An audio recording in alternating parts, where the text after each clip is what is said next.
நான் C. Joseph Vijay எனும் நான்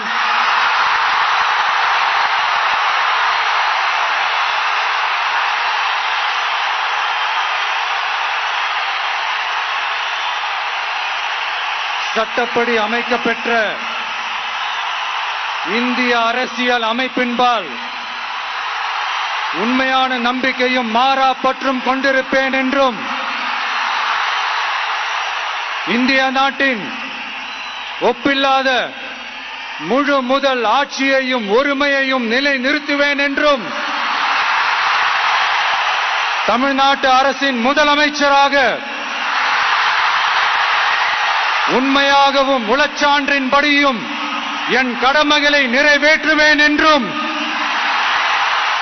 அரசியல் அமைப்பிற்கும் சட்டத்திற்கும் இணங்க அச்சமும் ஒருதலை சார்பும் இன்றி விருப்பு வெறுப்பை விலக்கி பலதரப்பட்ட மக்கள் அனைவருக்கும் நேர்மையானதை செய்வேன் என்றும் ஆண்டவன் மீது ஆணையிட்டு உறுதிமொழிகிறேன்.